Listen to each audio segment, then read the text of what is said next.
All right. So we're gonna jump in. Today we're gonna talk about ferritin. So ferritin kind of gets pushed aside a little bit. I feel like this is like the weird cousin that nobody talks about. But ferritin is really important. And it's why it's on our panel. And so we're gonna talk about it a little bit. It's a little bit tricky. It's a little bit different than most measurements because what we're ferritin itself is giving us a proxy on many things, and there's a range, meaning that you can be too low and too high. So, and it has several different reasons why those things can be the case. So, it's a little bit more tricky than most. So, we're going to go ahead and dive into this thing. Okay. Um, so, ferritin, you want to think of it like your iron's savings account. Okay. This is what stores iron. Okay. It's a protein, so most things. And it stores iron. Okay. It stores it so that it can later be used. And so it's pulled from ferritin to be used whenever you need to use iron. Okay. So this gives us a good proxy as to your whole total iron intake. But it's also not just specifically looking at iron. Okay, we're specifically looking at ferritin for several different reasons rather than just looking at iron, which we're going to give you all the juice for. Okay. The one reason, or one of the biggest reasons, is because we see this happen first. So, anytime there is going to be an iron issue, which you'll see in your CBC or blood counts that you'll see in standard blood panels, things like hemoglobin. Okay. To back up a second, red blood cells are what carry oxygen. Okay. Red blood cells require iron. So if you don't have iron, you can't have red blood cells. If you have too much iron, you have a lot of red blood cells, and your blood gets really thick, which is what you'll measure, and you'll see hematocrit on your blood levels. So anyway, going back a minute, you will see ferritin pop before iron. Okay, so you'll see this coming a mile away. This is similar to looking at insulin levels instead of A1C. Okay, you will see ferritin go down or up before you will see iron go up, down or up. Okay, so you won't be anemic. Well, or in other words, we will see your anemicness coming a mile away before a doctor would look at a standard panel and say you're anemic. Okay, so that's the one reason why we look at ferritin. It happens first. Basically, we can see it coming way before there's actually an issue. It's also a two-sided number, okay? Just like I was saying before, you can be too low, which means you have a deficiency, or you can be overloaded and you can have too much, which is actually really dangerous for a lot of reasons. So we're going to jump into it. All right. First, what does iron actually do? So energy and oxygen. So again, red blood cells carry iron.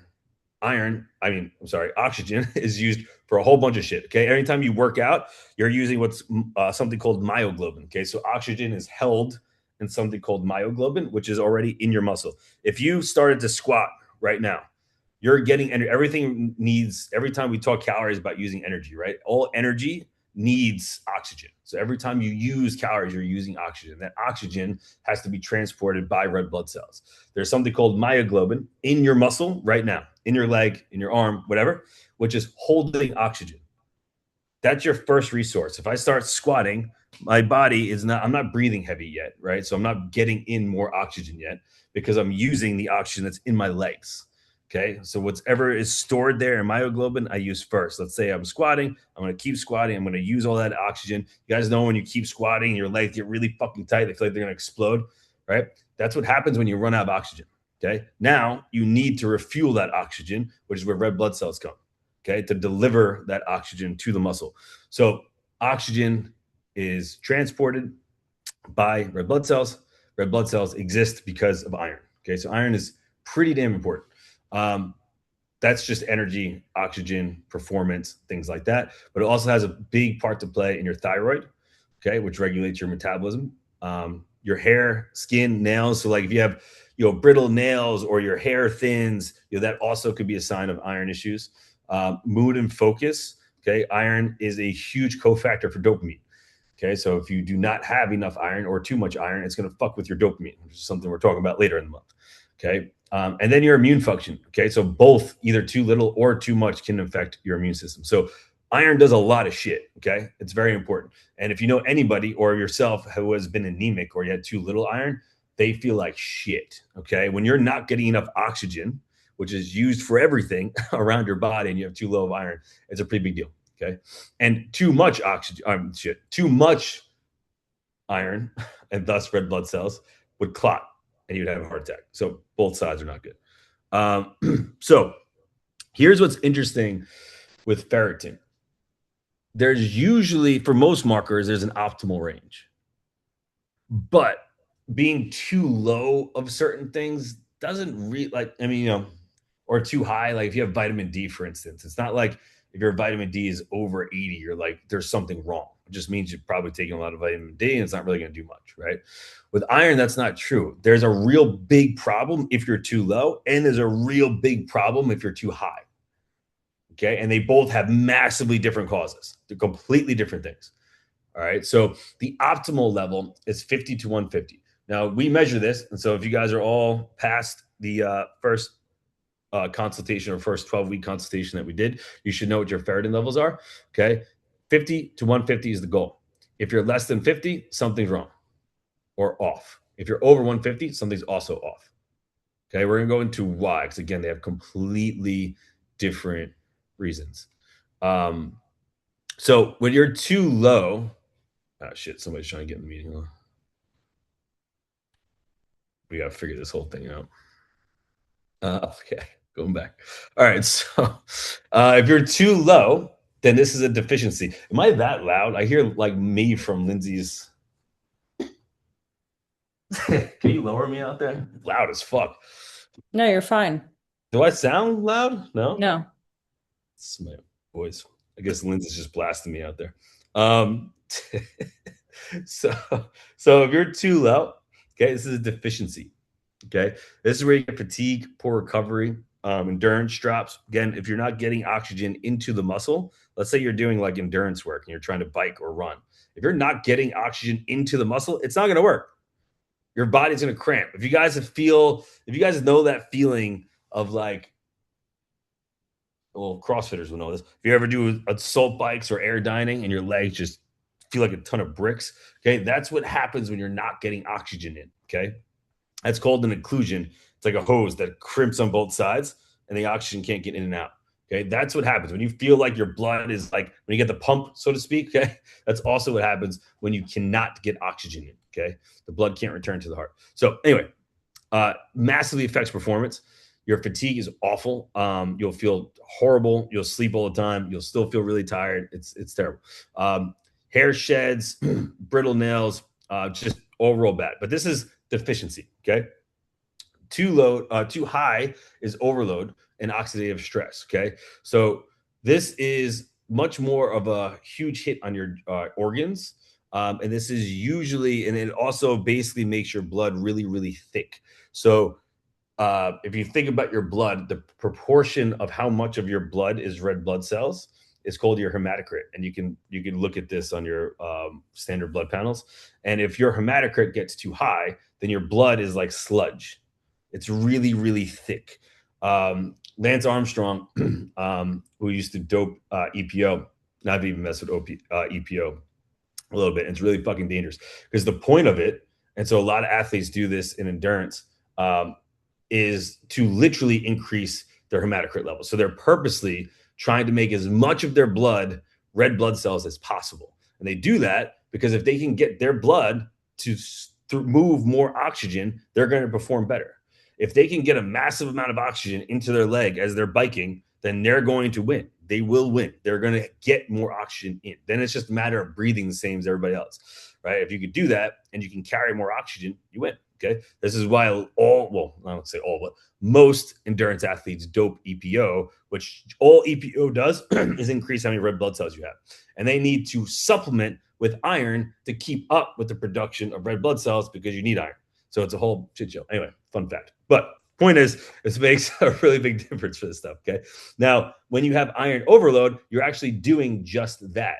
And this can be really dangerous. Again, Lance Armstrong used to say that he had to, he would literally feel his body get tight when his blood got so thick that if he didn't stop right then and there and pound water to make his blood look more liquid, so it was less sludge, he would literally have a heart attack right there.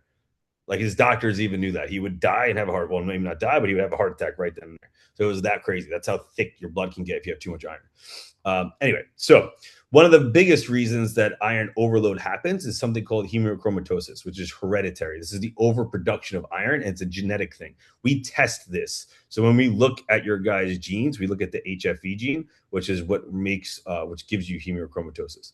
So we'll talk about that in a second. But those are the two differences. Okay, you can be too low, too high, a bunch of differences, a bunch of different symptoms and signs and different things going on in the body. So we look at low ferritin a little bit more. Why would you have low ferritin? Why does that happen? Why is iron really low? So there's a couple issues or a couple of things that could go into this. For women, menstruating. If you have heavy periods and you bleed a lot, you're losing iron. Okay, it's very simple. Blood has iron. Okay, this is exactly the reason why if you have high iron, you donate blood to get rid of it. So if you're a female and you're menstruating heavy, then your iron may go down, your ferritin will go down. And so if you don't fix that hormonally, because that's probably the reason why that's happening, then you probably have to watch your iron levels because it's going to get too low and you're going to get all these symptoms of deficiency because you actually are deficient. Okay. If you're not eating enough iron, so vegans, vegetarians have they're probably going to have low iron. It's kind of hard not to. Also, poor absorption. So, like, even if you're eating enough iron, but you're not absorbing that iron. So, all of you gut guardians out there, right? It's people who have gut issues. You may not be actually extracting the iron from the food that you're eating. So, it could actually be a GI system or a gut issue that's causing your low iron. And then, if you give, obviously donations and stuff like that, then you could possibly be having low iron. Now, how it feels, like we talked about fatigue. So this is the number one sign for people who are anemic, for instance, is just they're tired. They're so tired. Doesn't matter how much they sleep. They feel like shit. They're tired. But along with that, your endurance/performance is going to suck because even if you're breathing heavy, which again, the whole reason that we breathe heavy, guys, when we work out is because we're getting oxygen, right? So red blood cells carry that oxygen. Right. And iron is required in order to have red blood cells. So in other words, it's kind of like iron is transporting that oxygen. Okay. So if you don't have iron, it doesn't matter how hard you breathe, that shit's not getting anywhere. Right. So it's a really, really big deal. Okay. So fatigue, poor endurance, or poor workout performance in general. And then hair, nails, things like that. Restless legs too. It's actually a pretty big deal. Even when traveling, this happens a lot for people. And then brain fog, low mood, things like that. Cold hands and feet. That's you, Linz. Although your ferritin wasn't low, I don't think. But so these are how low ferritin can, why it could happen, and what it feels like when it's happening. Okay, now high ferritin is the opposite. Okay, and there's two completely different reasons why you could have high ferritin. So low ferritin is one thing, high ferritin another thing, and then if high ferritin is the thing, completely different roads as to why it could be a thing. Okay. Number one, the real iron overload, like I was just talking about, this is generally because of hemochromatosis. Okay. Generally, this is a genetic disorder, I guess we'll call it, where you just overproduce iron. Okay. So you can't do anything about that. There's no fix for that. The only thing that you can do is just keep reducing how much iron you have in the blood by donating your blood. Okay, so this is why you would want to donate. There is a specific way to donate your blood if you're specifically trying to get rid of red blood cells. There's a double, does anybody, nurses out there know what it's called? There's a double red. Anybody know what I'm talking about? Well, and they also do therapeutic phlebotomy. This is like because all they deal is with iron overload and low iron all day. They So it's phlebotomize patients, but then when they donate blood, there it has to be like a special, like they use like a special it's machine, I a different believe. machine, right? But honestly, like we do this all day and we just throw the blood away because it's like not. Yep. We just phlebotomize them and we take a unit of blood out. Yeah. You just, yep. Okay. Yeah. So if you Yeah. guys like, if this is specifically an issue for you when you're donating blood, you could mention it. Like there is a different way to give blood that actually is more impactful for this rather than just donating blood. But if you have hemochromatosis and true iron overload, your doctor's probably telling you all that. So like this runs in my family. So my mother has hemochromatosis. Um, I didn't have the gene, but so my mom has to give blood every like 2 or 3 months, and then her ferritin actually normalized somewhat. So it got more sparse than that. But there's nothing else you can do. You have to just donate blood essentially. Um,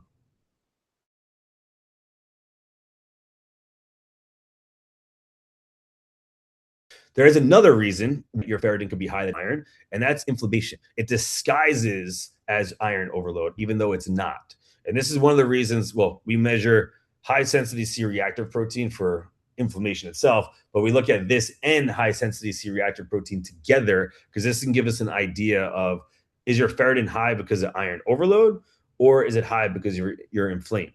If you have really high CRP, high sensitivity CRP, your inflammation marker is high, and your ferritin is high, then it could just be inflammation that's causing the issue, especially if you do not have the HFE gene variant. So we have the HFE gene, we have inflammation, uh, which is high sensitivity C reactive protein, and we have ferritin. So we can see what's going on. If your ferritin is high and you do not have hemochromatosis, the gene that we're looking at, and you have high CRP, then your ferritin's high because you're inflamed, not because you're overproducing iron. Does that make sense? Okay, so with the test that we do, we can tell which is which. Now, inflammation causes your iron overload. Okay. Now, obviously, the solution here is not to give blood. I mean, you could give blood; it would donate, it would lower your ferritin, but that's not obviously going to be the real solution because it's inflammation that's actually causing it. So if you're still inflamed, it's still going to keep going up. Okay, the fix here would be the anti-inflammatory diet. It would be things like fish oil, berberine, things that actually lower the inflammation, or the things that are or taking out the things that are causing inflammation. So two completely different things here. Um, Now, the genes, like I just talked about, HFE gene is the one that we look at the most. This is the guy. Okay, so doctors, one of the first things they'll do if your ferritin's really high and your iron's really high is they'll test this because this is basically diagnosing you. This is one of the things that you can get from genomics straight up. If you have the HFE gene variant, you will have hemochromatosis. You're going to overproduce iron. How much? We don't know, but it's going to be a thing. Okay, there are other. There are computer's freaking out. There are other genes that get involved here with how it's transported, and then the heme building. So there's heme and non-heme sources of iron, basically irons that are better absorbed or worse absorbed. But these guys are generally speaking a little bit less impactful than the HFE gene. So looking at this guy is what we look at first, along with obviously ferritin, and then your high sensitivity C reactive protein. So what do you do if you have low ferritin or low iron? Well, first we have to understand why you're having it, right? So like if this is truly a anemic, so you're just underproducing iron, and this is a chemical thing, then this is where things like transfusions come in. Okay, if your ferritin is rock bottom and very low, then go to a doctor and get a transfusion. Okay, that's pretty much what you would need to do, and you'll probably feel 1,000 times better. If there's other things, so if you're a heavy bleeder for the women menstruating, like this could be a different fix. This could be a hormonal fix. Maybe your ferritin would be normal if you weren't bleeding so much, right? Which is not necessarily fixable by looking at iron supplementation, but rather looking at hormones to understand why that's happening. Okay, and then of course, if you are slightly deficient and there's no real cause, there's no chemical cause for being anemic, maybe it's a little bit more obvious as to why your ferritin is low, like your diet, then you want to make sure that you're trying to eat iron. So heme iron is going to be absorbed a lot better than plant iron or non-heme iron. So red meat, liver, shellfish, all good to go. Now, obviously, if you're vegetarian or vegan, you're not getting that stuff. Okay, so this is part of the reason why people have really low iron when they're vegan or vegetarian. Also, pairing what you're eating with vitamin C or what you're supplementing with, if you have to, will help the absorption. where eating with calcium takes away. It actually depletes the absorption. And then if you have to, you can supplement. So if you're not eating those foods, or if you're eating those foods and you're still deficient, and your iron's still low, and it's not a chemical thing, and it's not a bleeding thing, then you want to start looking at supplementing. If it's really low, you need a transfusion. If it's kind of low, then you probably have to do iron supplementation. Iron biglycinate is the guy, typically 25 to 50 milligrams a day. And if you're getting a good supplement, Thorne is obviously the brand that we recommend all the time. It'll have vitamin C paired with it, so it helps the absorption of the supplement. The other little asterisk that I would say is to fix the gut. So for some of you guys who are gut guardians and your ferritin was kind of low, this actually may be more of a gut thing. Your gut is so inflamed. It's so busy doing shit that it can't get the iron from what it's eating. Okay, that's the most simplest way to explain that. So again, supplementation may be a temporary fix, but it may not be the full solution if your gut is actually an issue. The one little cheat code that I'll say here is a really easy thing that you can do to get more iron is to use a cast iron skillet. If you're just cooking that thing, you're going to get iron from all of your food despite what you're eating. So it's a really easy way to get your baseline iron up, is just to use a cast iron skillet. Very simple. If you have high iron, do not use cast iron skillet. So if you have high ferritin, then you have to do the opposite thing. Different approach, okay? Different things going on. So number one, confirm that it's real, okay? Meaning, is this inflammation? In other words, fake high ferritin. It's not actually iron overload. You're just inflamed. This is why we would look at CRP and your HFE gene. If it's inflammation and your CRP is really high, we need to get that down before we even understand anything else that's going on. Okay. That's all the anti-inflammatory stuff, the fish oils, the diet, all the things that go into that. Okay. If it's true overload, then you just got to give blood. All right. It's simple, it's effective, but it's needed. There's really nothing else that you can do. If you have hemochromatosis, you're going to give blood. Okay. Now you can turn down the intake as well. So this is the opposite of what I just talked about. So if your iron is really high, then you kind of want to cut down the red meat, liver, shellfish, things like that, because you're just adding iron. Okay. Now, and in that case, you also want to not pair it with vitamin C, because then you're going to actually increase the absorption of the iron that you're eating. So it's the opposite thing. And things like alcohol can increase it.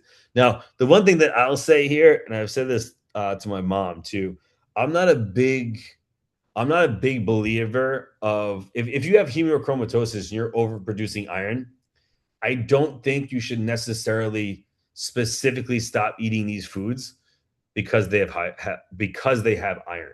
Because the reality is, no matter what, you're going to have high iron, and no matter what, you're going to have to give blood.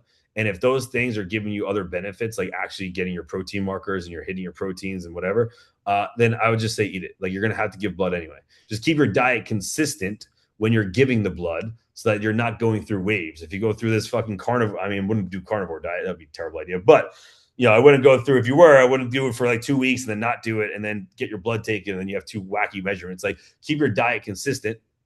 And then if you have hemochromatosis, give blood at X durations, maybe every 3 months or so, and then normalize it, right? But I don't think you have to necessarily avoid red meat for the rest of your life because you're producing so much iron, because no matter what, you're going to have to get rid of it through donating the blood. But that's just my take. So, yeah.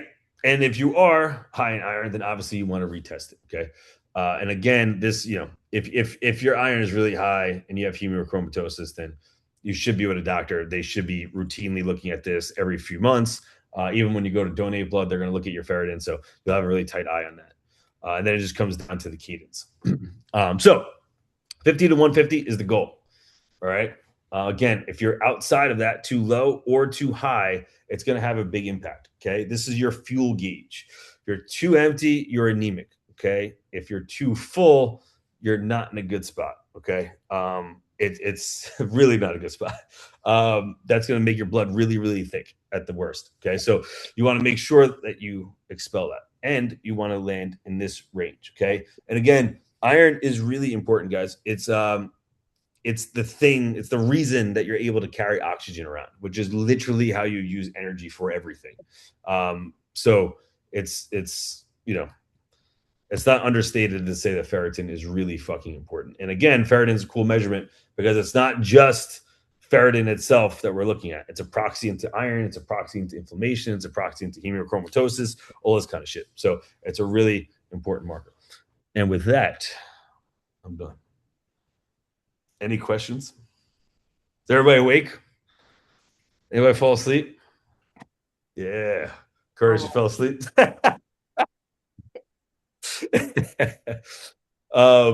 Shit. People are in the waiting room. My bad. So don't worry, we'll have the recording. Yeah, so ferritin's a big deal. Okay. Making sure that your iron's topped off, not too high, not too low. I think one thing that's really weird is I have a lot of I think iron and ferritin are looked at a little bit more commonly for women, most likely because of menstruating. That you're obviously losing muscle. Jesus, blood, not muscle. Well, And so you're going to look at that more. Yeah, I don't know where muscle came from. So obviously it could be. I think it's looked at a little bit more. But for men, this is just as important. And hemochromatosis, nobody just checks for hemochromatosis. Like, it's not a thing. And if you're a guy and you're getting normal blood work, you're probably not getting iron panels done. So like it's kind of important, like, to get this done, because you may not have any idea. And by the way, if anybody takes testosterone, this increases your iron. So like, I was taking testosterone, the whole thing, my blood was fucking sludge. Like, I was gonna fucking pop. So it's important to look at iron when hormones are involved too, because that accelerates your red blood cell production. Which is why they look at hematocrit to make sure that there's no issue. So with that, I was going to bring up too, Alan Aragon, which is someone that we follow big in nutrition. He had a whole call on iron, and he had mentioned that green tea, and I think honestly any type of tea, actually decreases the absorption of iron when you're eating it. So if you're eating iron for the purpose of trying to get iron, I wouldn't have any kind of tea around that meal, because you're actually not getting the most out of the iron that you're eating. And just like Devin mentioned before with the supplementation, you can pair vitamin C in foods as well. Things like bell peppers, oranges, even like lemon juice on certain foods that have iron in it to help the absorption as well, if you don't want to take a supplement. The nutrition, the food side of things. what things do you usually give people, Lens, when iron's low? I feel like I've seen iron being low more common than high for most of you guys. Yeah, especially with vegetarians too. Vegetarians tend to have lower iron because they're not eating the meat sources that most of us get it through. But when it comes to like veggies, I always put spinach. Spinach is like my big thing putting into meal plans, and I'll usually pair it with bell peppers. You can do like omelets with spinach and bell pepper in it. Lemon juice is a big thing for me too. I always add lemon juice into meals as like a flavor, also to increase the vitamin C in that meal. That's clever. Okay. Huh. That's all I got right now. No, it's good. It's crazy. It's crazy how, like, it's crazy how you can be drinking green tea and fucking something up. Like, it's wild how the body works, it's so crazy. But this is why we need data. We're obviously super results driven. We do everything by data. Like, I don't give a shit how you feel. I need to see what's happening to your body. Same thing with the biomarkers. Like, you guys, like, obviously you guys do because we measure this, but like most people have no fucking idea what's going on. We've seen some like really healthy people, meaning people who really take care of themselves, have just horrible blood. I mean, I was one of them. My ApoB was through the roof, and my total cholesterol was only 140, which is nuts. So unless you peek under the hood, you really don't know. And iron and ferritin are, I feel like, like I said before, like the weird cousins nobody talks about. They're really important. Like, think about, like, when you work out, you breathe heavy, right? Like, this is a normal thing. We all know that. The only reason you're breathing heavy is to get oxygen in. You can't even use that oxygen unless iron is doing its thing and red blood cells are doing its thing. I mean, you're always gonna get oxygen, but how much you're getting is relative to that, which is nuts. Like that's crazy. Like think about just grinding on a bike and breathing really heavy and not doing diddly jack shit because iron and ferritin aren't doing anything. Like that's wild. Wild. That's crazy. So yeah, it's important stuff. May not be the most fun to talk about. Anybody have questions about our friend Ferritin? Anybody with low iron feeling sleepy probably feels very sleepy right now. Yeah, all you low irons out there falling asleep on the call. I see you. I have a question. Yeah, go ahead. The genetic testing we did through you guys, does that test for HFE? Yeah. Yep. Oh yeah. Yeah, I would have told you if you had human chromatosis for sure. I can definitely. Is your ferritin high or low? Mine's low, but his is high. Thanks for telling everyone. Now we got the dirt. Yeah, I can't remember in my genetic I don't testing remember either. if I'm that gonna was look an right issue or not. I'm gonna look right now. Let's see. Right on the spot. Everybody will know. Or is it gonna blow your shit out? Oh, I don't care. Post the results. No, my ferritin was 277. Yeah, I remember yours being high. Let me see. Have you ever gotten an iron panel before? Oh, Yeah, they probably. my iron was normal. Oh, okay. So that would usually be a sign of inflammation. Then let me just see. Actually, iron. Let me see what it was. Was that recent? That the last one?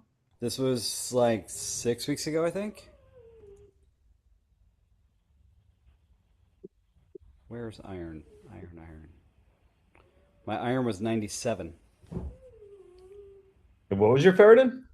277. 277, and iron was what? 97. 97. Let's see. Let me dig through your. Anybody else have questions as I'm digging through Curtis's whole DNA and life over here? I'm looking through my results now. Everybody's checking it out. Let's see.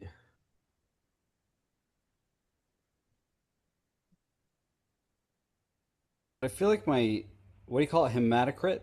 Yeah. What was that? Do you have that? That was normal. I'm trying to find it. Yeah, that's usually the deal breaker.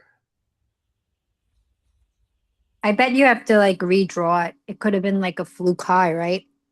Yeah. Especially if the others were normal. Yeah. It was probably some timing of your body. Maybe you were in some sort of inflammatory phase. Okay. It's a really good point. Yeah, that's a really good point. I'm going to be Devin's nurse assistant. Yeah, please get in there. I'm going to be your nurse. Number 148 comes through. This is my thing. I'm like, oh my God, everybody that comes to me gets iron and B12. Make it stop. I can't take it anymore. This is really what you deal with a lot. Huh? Yeah, I do. How much do you for people who have really high iron, are you taking their blood usually? Yeah, we phlebotomize them. So we just how often usually? Is it every 3 months? Every 3 months usually. Yeah, we go. So some honestly,